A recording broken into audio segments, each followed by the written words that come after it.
Bonjour Marine. Bonjour.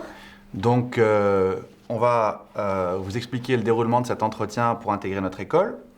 Vous avez eu le choix entre une carte, d'autres documents et une citation. Donc, on va découvrir quel a été votre choix, puis votre exposé dans une séquence numéro 1. La deuxième séquence, ça va être le choix de l'un d'entre nous pour votre interview. Alors, soyez pas trop dur avec nous, hein. Et dans la dernière séquence, on passera à un entretien de motivation un peu plus classique. Enfin, quoique, y a-t-il des entretiens de motivation classiques? Donc, ce sera 5 à 10 minutes sur la présentation, suite à quoi donc, on fera 9 minutes d'entretien inversé, où vous allez nous cuisiner, avec 1 minute de synthèse, et enfin, donc, 15 minutes d'entretien de motivation. Très bien. Bon, on va commencer par vous demander ce que vous avez choisi comme sujet d'exposé. Alors, j'ai choisi la citation de Cathy Davidson dans le Harvard Business Review qui est « Au lieu de lutter contre votre distraction, n'hésitez pas à céder à ce penchant naturel de votre esprit. » Alors, au lieu de... Redites-nous le thème. Au lieu de lutter contre votre distraction, n'hésitez pas à céder à ce penchant naturel de votre esprit. Alors, qui est Cathy Davidson? Alors, je ne connais pas cette personne, mais en tout cas, ce qui m'a plu dans ce sujet, c'est justement l'opposition entre la distraction et le sérieux du travail sur lequel j'ai eu envie de vous exposer mes idées. Allons-y donc sur l'opposition sérieux et distraction. Alors en fait, j'ai commencé tout d'abord par définir ce qu'était une distraction et il s'est révélé qu'il y avait deux définitions possibles. Une avec des aspérités plutôt négatives, c'est-à-dire qu'on peut prendre une distraction comme une étourderie, un manque d'attention, un manque de sérieux, mais on peut également la prendre comme un divertissement, ce qui va être propre à délasser l'esprit et donc qui va plutôt tendre vers des aspérités positives. Et si on prend l'antonyme de distraction, on aura alors des mots comme concentration, attention, travail, ce qui semble être aussi les qualités d'une bonne étudiante en école de commerce. Donc tout d'abord, si on prend la distraction comme quelque chose de négatif, on se rend compte en effet qu'un élève, un étudiant ou un travailleur distrait aura tendance à commettre des erreurs, à se détacher de sa concentration, à aller vers plus d'étourderie et donc à commettre des fautes professionnelles, ce qui en entreprise serait une faiblesse et pourrait amener l'employé à avoir des difficultés dans sa carrière. En effet, le manque de concentration entraîne plutôt une mauvaise image et pourrait être aussi un motif de renvoi. Donc il semblerait que Cathy Davidson ait tort en disant qu'il faut se laisser aller à la distraction de temps en temps. Mais il s'avère également que la distraction peut être aussi synonyme d'ennui, enfin peut être opposée à l'ennui. Et donc justement, est-ce que l'ennui au travail est une bonne chose? Et ce pourquoi il faudrait que les employés se laissent aller plus de distraction afin de s'ouvrir et d'aller vers plus de curiosité, vers plus de découvertes. Et moi, c'est quelque chose qui me parle, car je pense vraiment qu'au sein d'une entreprise, les employés doivent également avoir des opportunités de pouvoir s'ouvrir et laisser échapper leur esprit justement à des choses plus légères afin de pouvoir mieux se reconcentrer par la suite.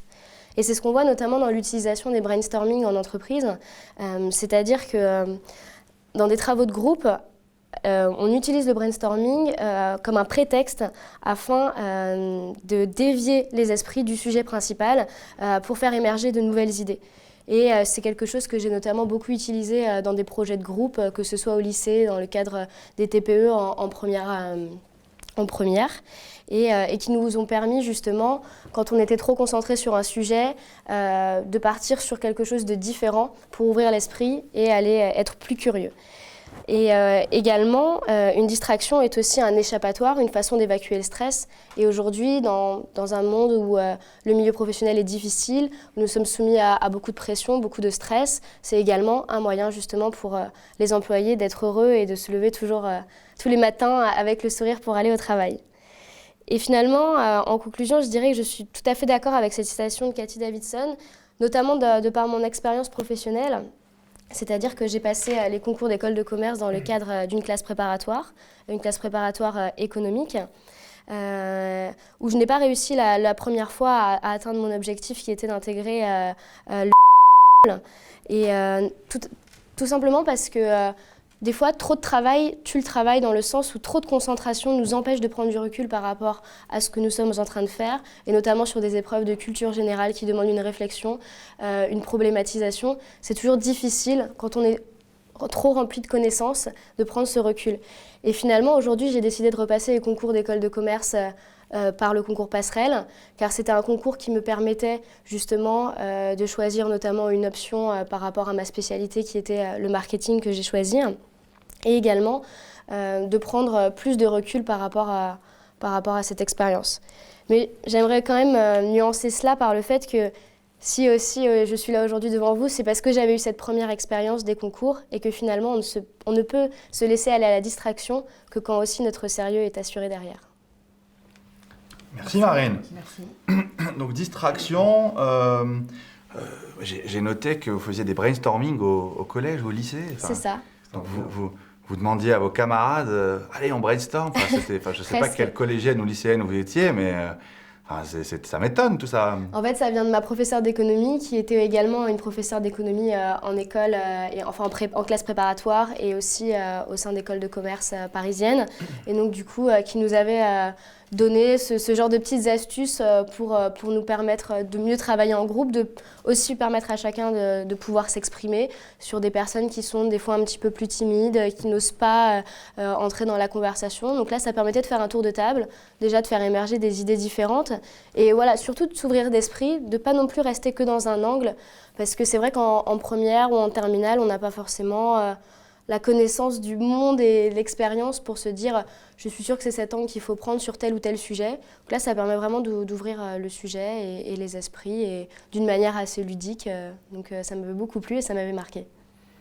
Si je vous dis que je ne suis pas du tout d'accord avec Cathy Davidson, et donc avec vous, puisque vous étiez vous d'accord avec Cathy Davidson, sur le fait que justement la distraction, on ne doit pas lutter contre la distraction et qu'on a par exemple des syndromes de problèmes qui expliquent des problèmes de concentration très aigus qu'on constate de plus en plus souvent dans les entreprises avec les interruptions permanentes liées aux smartphones qui sont eux smart mais qui nous rendent certainement un peu moins smart de temps en temps au travail. Est-ce que vous ne pensez pas justement que suivre une direction qui est aussi, une pensée aussi radicale que celle de Cathy Davidson vous handicape? Je comprends les deux points de vue, c'est aussi pour ça que j'ai voulu développer les deux aspérités, la distraction un peu comme un aspect négatif et la distraction aussi de manière positive, parce que c'est vrai que c'est propre à chaque individu. Certains individus ont une faculté de concentration sur des moments courts, rapides, et en même temps ont besoin d'avoir cette distraction en parallèle pour pouvoir avoir ces moments de concentration, alors que d'autres justement vont être tout le temps dans la recherche de distraction et vont avoir des problèmes de concentration. Donc c'est vrai que c'est un problème de management que je pense ont les managers au sein de l'entreprise, de justement avoir le juste milieu et trouver un équilibre en fonction des personnalités des individus et leur faculté à se concentrer. Donc il y a deux aspects, et comme pour tout, donc finalement, vous êtes ni pour ni contre, bien au contraire, comme diraient des proches. Moi je suis pour, mais ça ne tient qu'à moi. D'accord, ok. Alors, on va passer à la seconde séquence de cet entretien. Donc je vais inviter mes collègues à se présenter, je vais le faire également, et puis vous devrez choisir lequel de nous trois répondra à vos questions. Très bien. Donc, je vous laisse commencer. Alors, moi, je m'appelle Isabelle Hua, j'ai fait une école de commerce, j'ai fait le SCP-EAP, ensuite j'ai fait plus de 15 ans dans le conseil marketing, et depuis une petite dizaine d'années, je fais de la formation et du coaching en entreprise. Moi, je m'appelle Ziad Ben Kalfat, je suis diplômé depuis peu de l'ESC Toulouse, et je suis actuellement en création d'entreprise. D'accord. Et donc, je m'appelle Mustapha Ben Kalfat, donc je dirige ce qui est en train de devenir le groupe PGE-PGO, donc avec donc la prépa PGE-PGO pour les concours en admission parallèle et pour Sciences Po, et aussi donc désormais pour les élèves en classe préparatoire qui viennent se perfectionner chez nous pour ce redoutable exercice qu'on appelle l'entretien de motivation. Mais je sais que vous le redoutez très peu, certainement. J'ai également donc créé il y a un peu plus de 2 ans, bientôt 3 ans, le cabinet Jobtimise, qui est le premier cabinet d'outplacement. Je ne sais pas si vous savez ce que c'est l'outplacement. On place dans les entreprises, donc les juniors, comme peut-être vous, à la sortie d'une école au hasard, grenobloise. Et là, depuis peu, ayant constaté tous les problèmes de concentration et les lacunes qui sont des gouffres au niveau du français, entre autres, j'ai créé donc Rhetorix, avec RH. Donc Rhetoric, ça a pour but de proposer des QCM qui permettent de récupérer un niveau acceptable en français, entre autres, sans forcément reprendre le Becherel qui est un repoussoir pour beaucoup d'entre nous. Voilà. Donc c'est mon activité aujourd'hui. Je suis diplômé d'une école de commerce également. D'accord, très bien. Eh bien, écoutez, Monsieur Ben Khalfat, comme nous avons si bien commencé, j'aimerais poursuivre avec vous.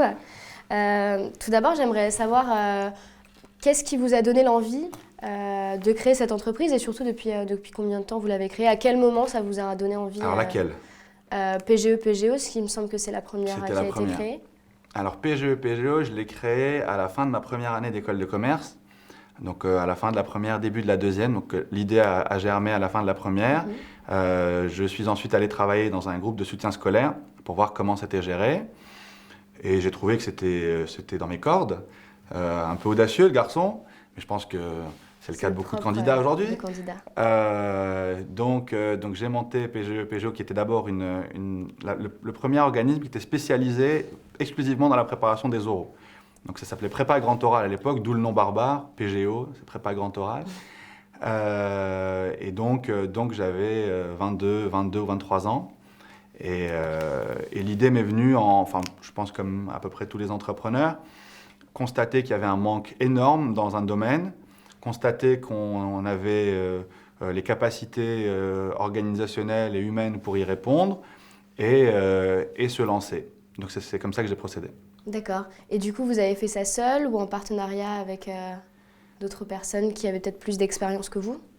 J'ai essayé de le faire en partenariat avec certaines personnes de mon école de l'époque qui ont annulé 2 jours avant la première session. Donc c'était très distrait, manifestement, effectivement.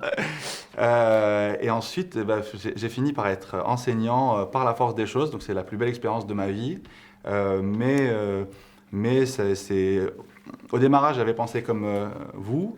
Et à l'arrivée, il a fallu que je m'organise seul, même si j'avais fait appel à de vrais membres de jury, ce qui est un peu l'ADN des entreprises que je monte, qui est de mettre les élèves ou les clients, en ce qui concerne Jobtimize, dans de vraies conditions de concours, et ensuite de les coacher. Parce qu'un coaching dans le vent, tout le monde a un avis, j'étais pas fan, et surtout moi-même, quand je m'étais préparé au concours, j'avais trouvé beaucoup de gens qui conseillaient, mais les conseils n'engagent que ceux qui les écoutent in fine. Donc il y avait quand même eu des membres de jury, mais je me suis retrouvé seul, comme souvent les entrepreneurs. Donc je me suis souvent retrouvé seul par la suite.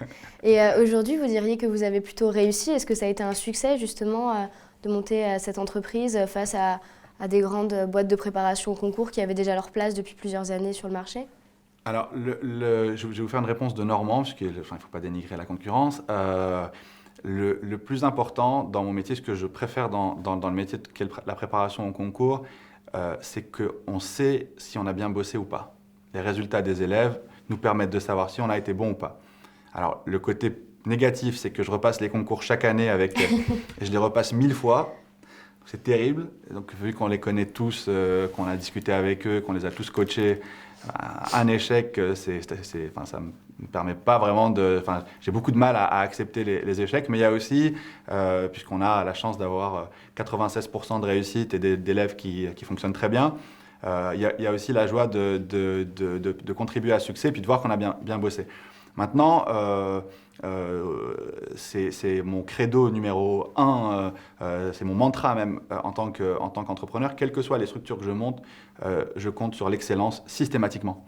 Donc au fond, c'est le conseil que je pourrais donner peut-être à des entrepreneurs, sait-on jamais. Il y a quand même beaucoup de place en France pour des gens qui font un boulot de super qualité. Je pense que vous avez un problème générationnel qui est peut-être un problème de distraction, où c'est du one-shot. Tout le monde essaye de faire vite, beaucoup de com, beaucoup de marketing, beaucoup de vide, alors que la raison pour laquelle aujourd'hui on a 1000 élèves donc avec des taux de réussite qui ont toujours été au-dessus de 95%, donc c'est un succès sur Jobtimize aussi. On a un taux de placement qui est exceptionnel étant donné la crise, mais on peut le faire si on fait du vrai boulot et qu'on n'est pas focalisé sur du vite fait, mal fait, beaucoup de com et rien derrière. Et aujourd'hui, justement, vous diriez que si vous avez autant d'étudiants et que vos entreprises aussi fonctionnent bien et que vous avez l'air d'attirer d'excellents étudiants, quelle a été votre stratégie de communication et de marketing justement pour que ces entreprises se fassent connaître? La stratégie de communication, alors c'était un peu baroque au début. Je vais vous parler de la première, c'est ce qui est le plus drôle. Oui. Mais à la première stratégie, donc on a fait ça à Nice, là où était mon école. Et donc j'avais motivé mes camarades qui m'ont aidé. Les camarades m'ont aidé, moi à l'école. Ils sont juste retirés un petit peu avant. Il y en a même un qui a suivi puisqu'on a co-dirigé la structure donc avec succès. Donc j'ai su m'entourer, c'est un élément important dans l'entrepreneuriat. Mais enfin, l'idée première, c'était qu'on avait pris des prospectus, qu'on les avait enroulés, qu'on avait mis des rubans, je me souviens de la mercerie, une petite équipe qui enroulait, qui faisait des jolis nœuds avec un ruban rouge. Et à la sortie des centres d'écrit, on attendait les candidats aux écrits, on leur donnait le ruban avec, comme un diplôme, parce que c'était notre logo, notre premier logo, on leur disait félicitations. Je ne comprenais pas, mais on a déjà réussi. Non, mais vous avez fait le plus dur, nous connaître. Donc ça, c'était de la com année zéro. Ensuite, j'ai très vite complètement abandonné. Pardon ? De la com à prix discount. La com à prix discount. Alors c'est vrai que la plupart du temps, quand on monte une structure, tu ne le sais que trop, c'est MacGyver, hein, avec un trombone et un chewing-gum, on doit faire voler une navette spatiale. Faut brainstormer. On brainstorm. C'est vrai qu'on a pas mal brainstormé. Mais le plus important ensuite, c'est que moi j'ai complètement arrêté de trop m'intéresser à la com.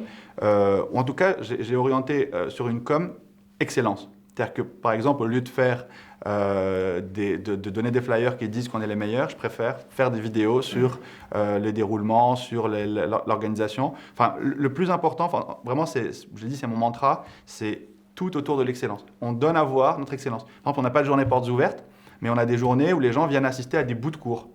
Si on n'est pas bon, on est sanctionné. Alors ça, c'est le revers de la médaille. C'est pour ça que, mais ça maintient toute l'équipe. On a 150 membres de jury, une équipe de 8 permanents, des enseignants par dizaines.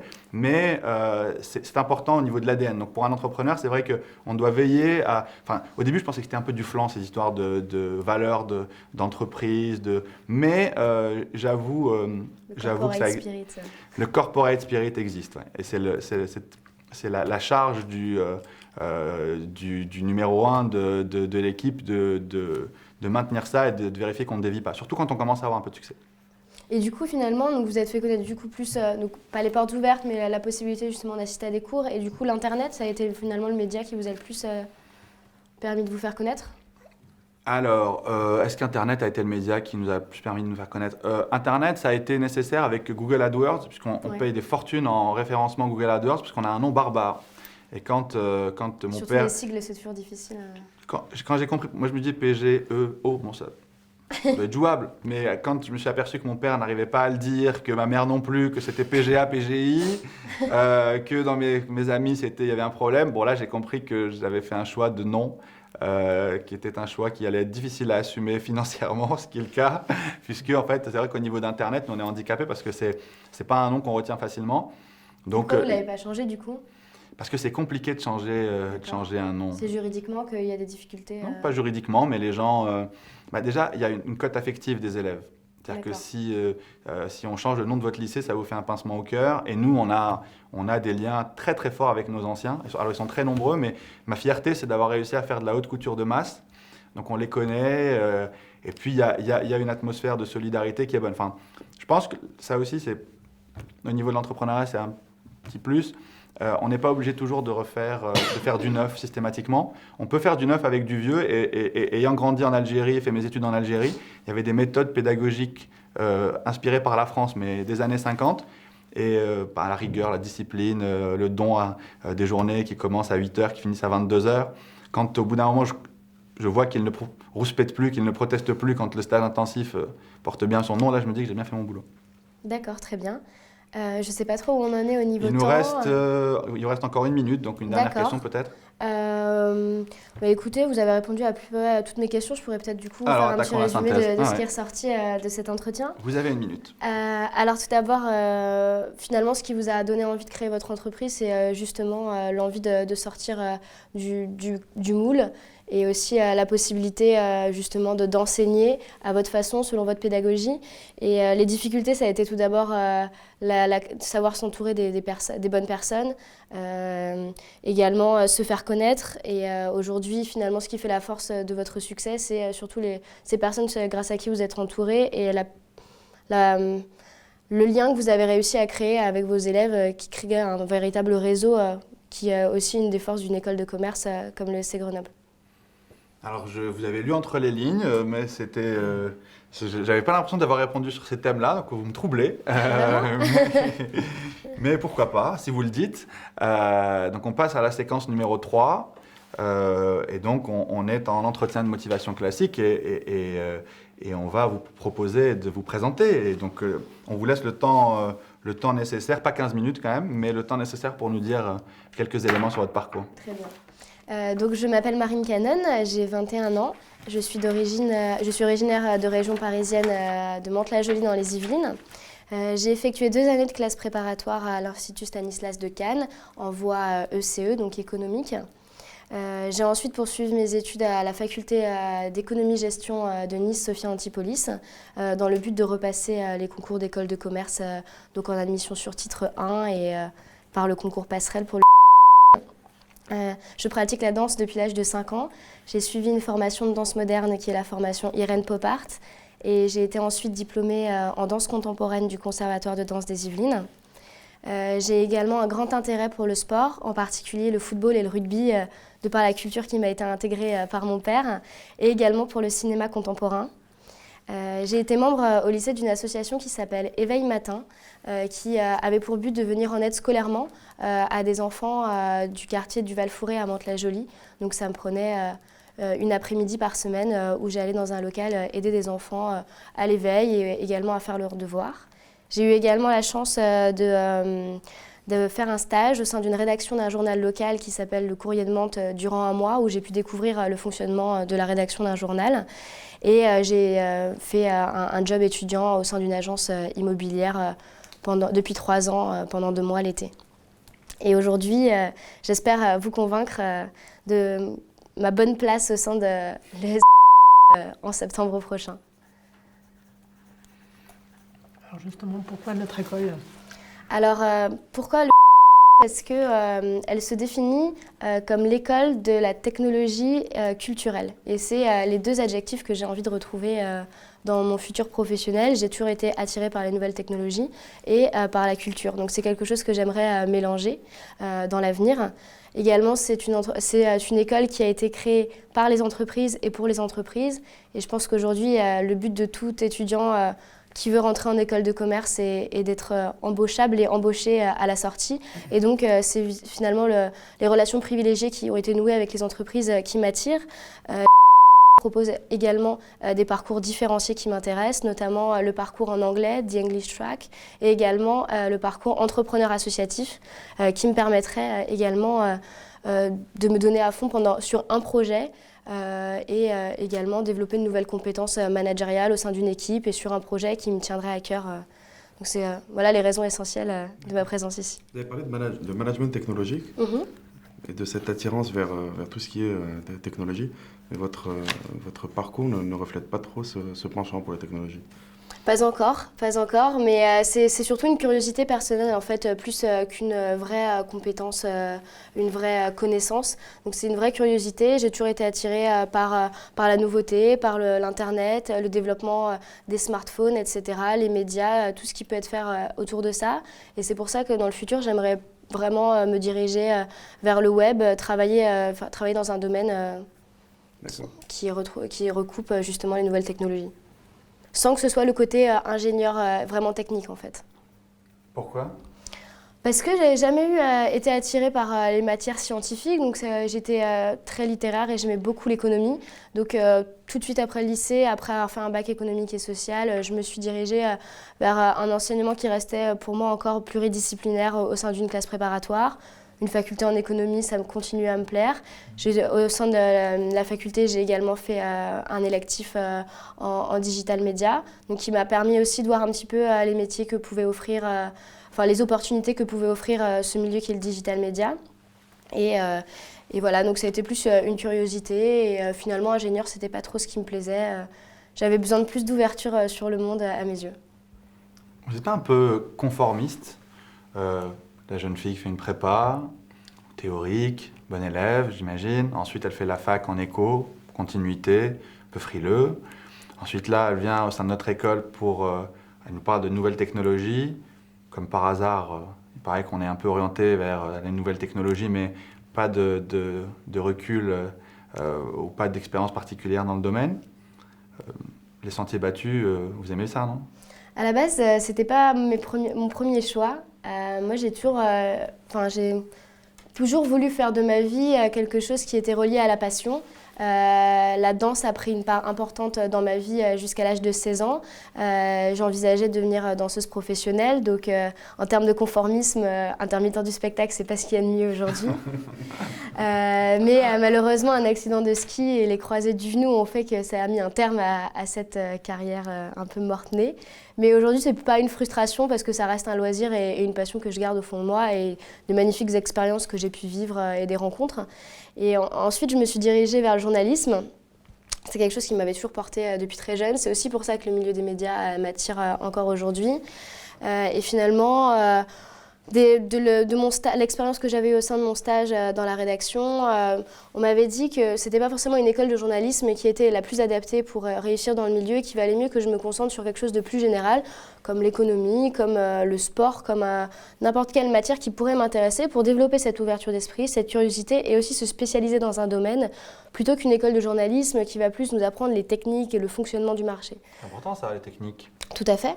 Tout à fait, mais finalement, on se rend compte aussi que la classe préparatoire offre une technique rédactionnelle qui est importante notamment dans le journalisme. Pourquoi pas une Cagne alors, comme classe préparatoire ou une parce BL? Parce que en fait, j'ai vraiment adoré l'économie au lycée et pour moi, c'est...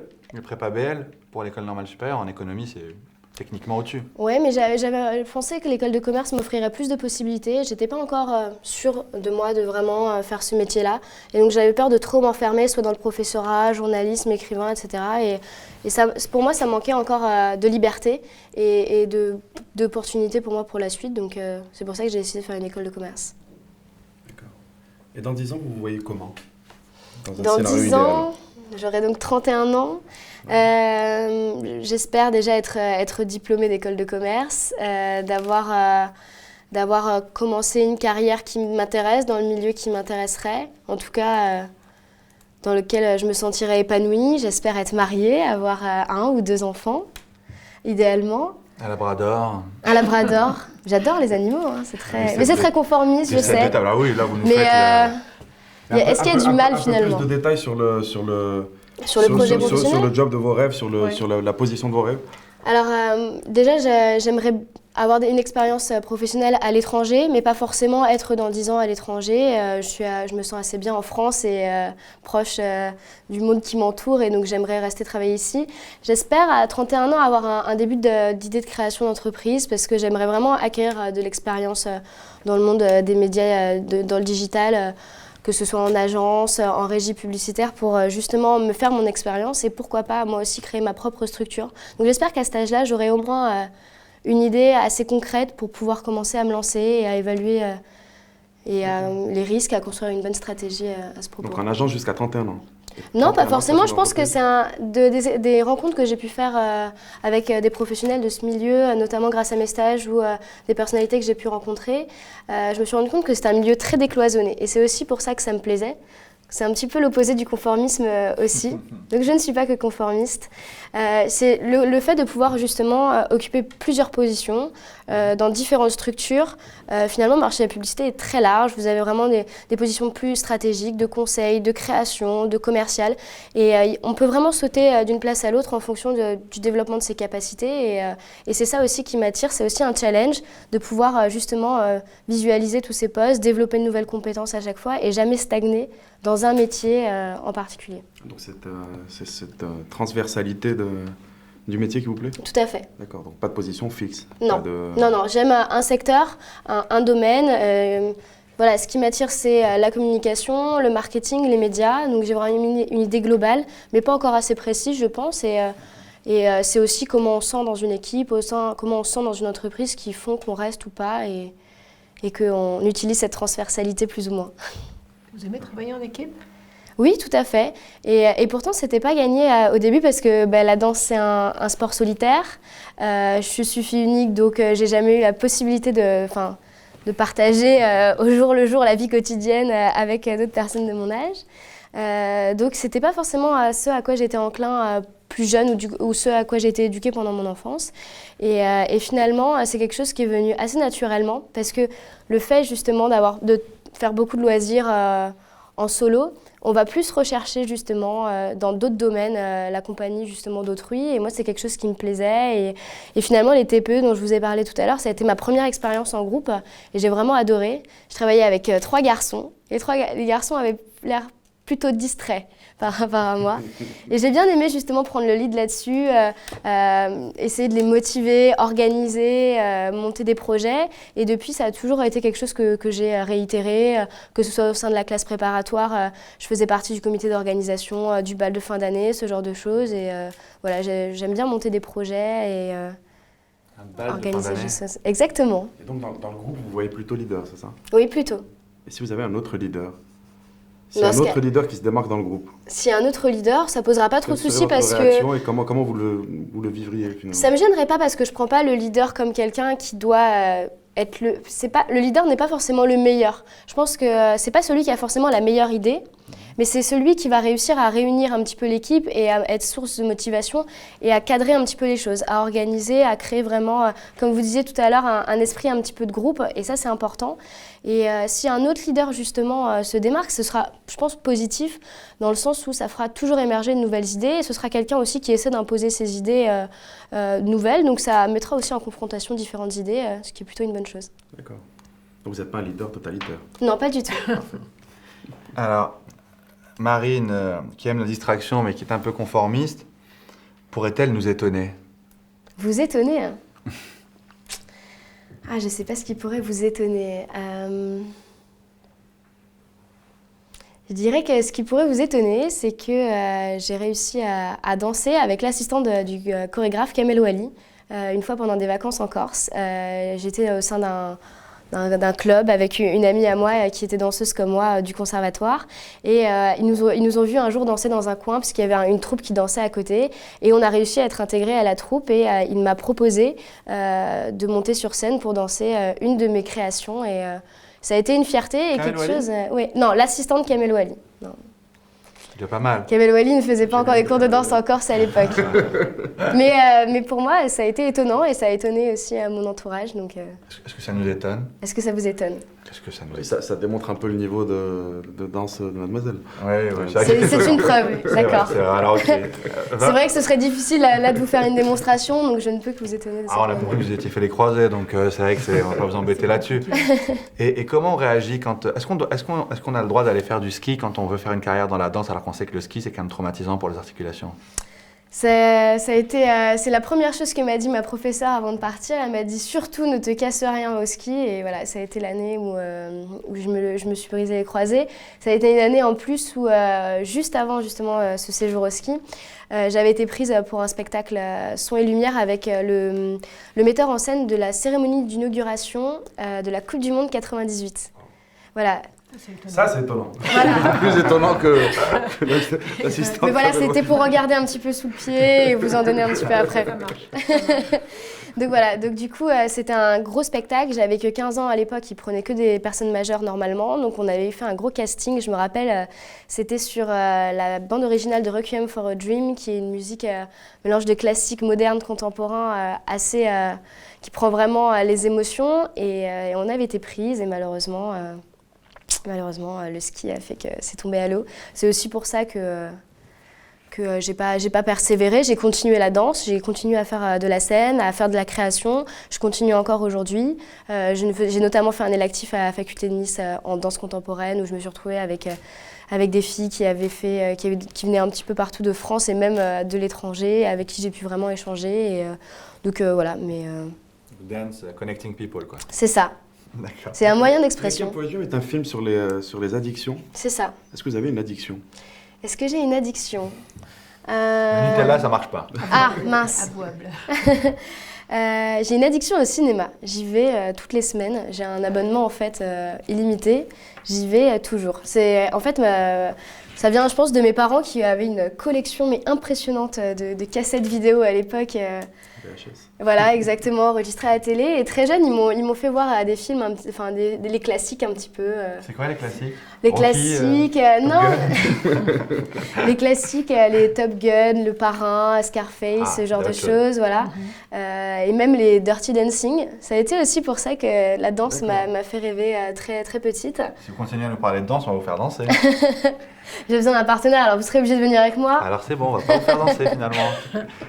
Donc voilà, donc très jeune j'ai vu ça et puis et ça m'est resté en fait et j'aime bien aussi le confort et le sentiment d'une salle de cinéma, d'être en grand. J'adore y aller très tard le soir, il y a personne et vous avez l'impression d'être tout seul, vraiment à votre aise et ça permet de voir plein de films différents. Donc voilà, je dirais que c'est mon addiction. Alors pour finir, votre dernier film, en 1 minute. Alors mon dernier film c'était Gatsby le Magnifique. Je l'ai vu la semaine dernière de Baz Luhrmann. Parce que j'avais beaucoup aimé les films de Baz Luhrmann, il y a vraiment un côté très baroque, etc. Moulin Rouge essentiellement et Roméo plus Juliette. Voilà, c'est des histoires très romantiques, mais j'aime la façon dont c'est filmé. C'est très baroque. C'est pas mon préféré, mais en tout cas j'ai aimé ce qu'il avait fait jusque-là. Et il a toujours cette faculté de faire des bandes originales musicales incroyables. Et j'avais lu le livre justement de Fitzgerald parce que j'aime beaucoup cette période des années 20, de manière artistique, donc littéraire et aussi picturale. Et donc j'avais lu le livre et j'ai bien aimé le film. Mais j'étais un peu déçue. Je m'attendais à quelque chose de moins hollywoodien, un petit peu plus... C'est Baz Luhrmann quand même. Ouais, voilà, mais justement. Ouais. Mais DiCaprio est excellent. Enfin, ça vaut pas dans Django Unchained, mais... Encore biaisé tout ça. Est-ce que vous aviez vu Les Gatsby le Magnifique avec Robert Redford? Oui, Ça mais vous j'ai a- préféré. Vous avez préféré Voilà, celui-ci? j'ai préféré. Parce que c'est de ce que je connais de l'œuvre de Fitzgerald, en tout cas, de ce que j'ai lu sur lui, j'ai pas lu beaucoup de ses œuvres. C'est essentiellement Gatsby qui m'a fait le connaître. Ça avait l'air quelqu'un d'assez torturé, qui vivait dans ce monde de fast, de fêtes, etc. à l'époque, justement, les années folles, Charleston, voilà, le jazz, mais qui avait quand même une profondeur que j'ai pas retrouvée dans le film de Baz Luhrmann par rapport au film avec Robert Redford. Bien que DiCaprio soit excellent. Donc nous finirons sur DiCaprio. Donc, merci Marine. Merci à vous en tout cas. Et bon courage pour la suite. Merci et à très bientôt j'espère. Vous pouvez y aller, on vous libère. Merci. Bon courage pour la suite. Merci. Au revoir. Au revoir. Alors, qu'avons-nous pensé de Marine? Elle est excellente, Ouais. clairement. Alors, pourtant, je l'ai un peu embêté. Hein. Clairement. Ça a été. J'ai essayé d'aller la chercher sur le conformisme, parce qu'au début, ça faisait un peu jeune fille sage, bien sous tout rapport. Elle absorbe bien les chocs. Elle a tendance à déminer les problèmes par du sourire, par une bonne attitude, par De l'humour une capacité à rebondir, beaucoup d'humour, Ah ouais, je trouve ce qui est Pas un mal de clin d'œil à plus. son thème aussi. Pardon? Pas mal de clins d'œil à son thème Oui, tout à fait. J'ai trouvé qu'elle faisait des durant tout passerelles. tout l'entretien. Elle a bien tout utilisé. Oui, clairement. Dans son thème, elle est maline, Marine, même très maline, puisqu'elle commence à placer des éléments de son parcours dès le thème. Tout à fait. Il ne faut pas se priver quand on peut le faire. Ensuite, lorsqu'elle fait l'interview du membre de jury, elle le réutilise par la suite. Elle fait preuve d'écoute active, donc elle reformule quelque chose qu'elle a entendu. Donc c'est vrai qu'elle inspire une sympathie et qu'elle a compris que le jury n'est pas là pour... même quand le jury l'asticote un petit peu ce que j'ai fait, il n'est pas son ennemi. Elle comprend qu'on joue le jeu du jury. Elle n'est jamais anguleuse, jamais agressive, même quand on l'agresse un petit peu. Vraiment pas mal.